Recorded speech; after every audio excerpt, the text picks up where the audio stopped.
Hey guys, it's your girl Sage. I hope you're having a wonderful day or night whenever this video finds you. I'm here with today's daily reading and you guys are in for a treat. Today we have Matthew chapter 23 and it's a red text reading. So let's get into it. A warning against hypocrisy. Then Jesus said to the crowds and to his disciples, "The teachers of the law and the Pharisees sit in Moses' seat.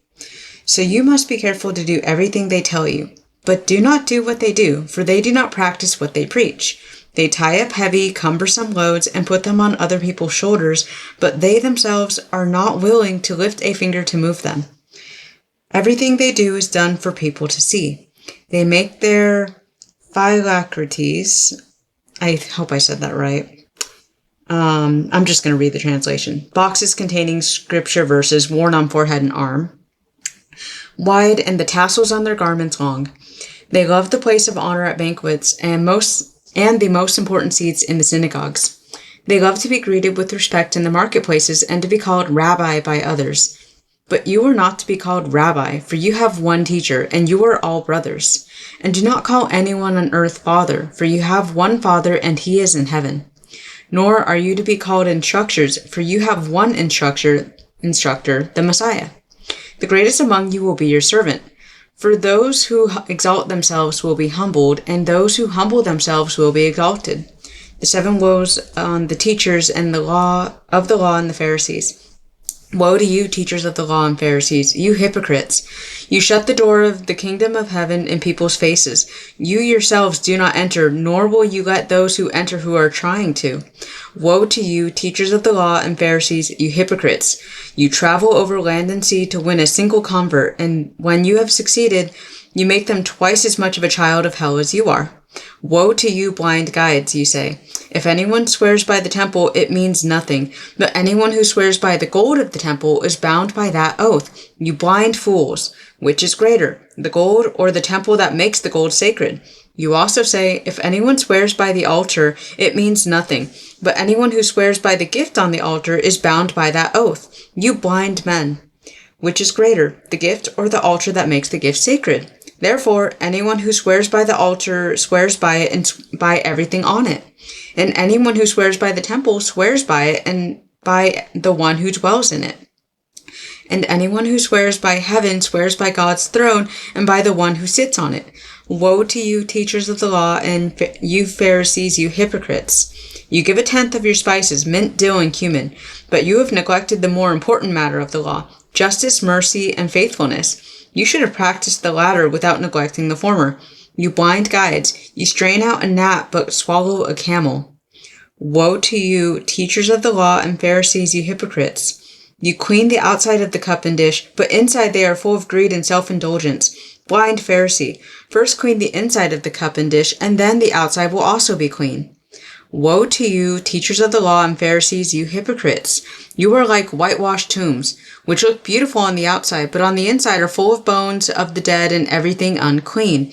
In the same way, on the outside, you appear to people as righteous, but on the inside you are full of hypocrisy and wickedness. Woe to you, teachers of the law and Pharisees, you hypocrites! You build tombs for prophets and decorate the graves of the righteous, and you say, if we had lived in the days of our ancestors, we would not have taken part with them in the shedding the blood of the prophets.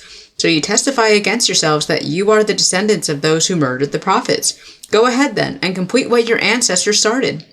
You snakes, you brood of vipers, how will you escape being condemned to hell? Therefore, I am sending you prophets and sages and teachers. Some of them you will kill and crucify, others you will flog in your synagogues and pursue from town to town. And so upon you will come all the righteous blood that has been shed on earth, from the blood of the righteous Abel to the blood of Zechariah son of Berechiah, whom you have murdered between the temple and the altar. Truly I tell you, all this will come on this generation.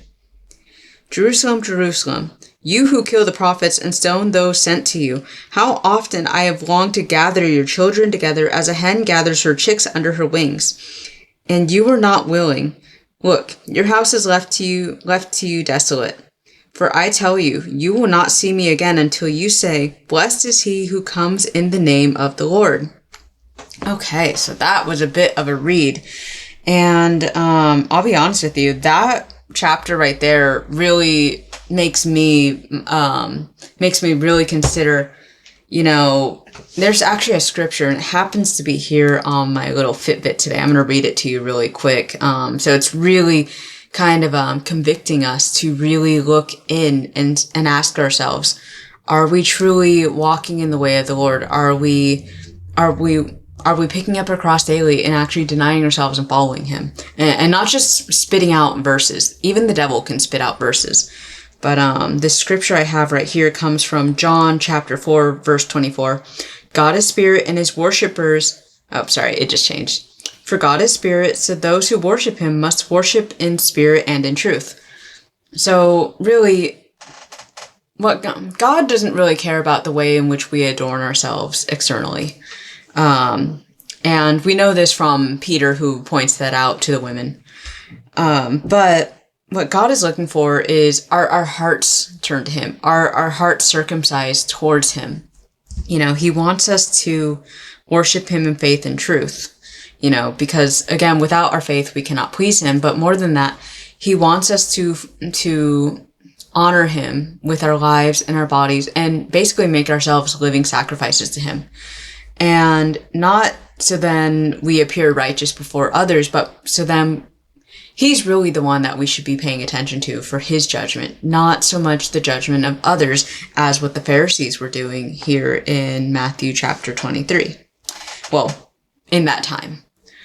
And because also Jesus himself, he does point out that, the Pharisees, they rejoice when they win somebody to join their synagogue. But at the same time, is it really a win if they themselves are misleading people because they themselves are blind to their own wickedness? They're blind to their own ways. So we do have to be careful to keep an eye on ourselves, to watch ourselves, because Jesus himself does say, who are you to point out a speck of dust in your brother's eye when you yourself have a giant log in your eye? So I'm really inviting you guys today to just take some time, to really assess yourselves and to ask, when I am worshiping and praising the Lord, am I doing it out of my love for the Lord, or am I doing it because I have friends that I want to show, hey, I'm also righteous like you? Or are you doing it to make a show to win people over for God? What is your reason behind following Jesus? Because there is a difference between people who know of Jesus, and there's a difference between people who have encountered Jesus. And for the latter group, that moment that you encounter Jesus, or Jesus encounters you, because he'll often come to us when we are in our lowest, it's life-changing. And, while it feels like the worst moment in our lives that he comes in, it actually becomes one of the best moments in our lives. So I'm really praying that this message encouraged you. If it did, feel free to like, subscribe, and until next time, I hope all of y'all take care. Bye-bye!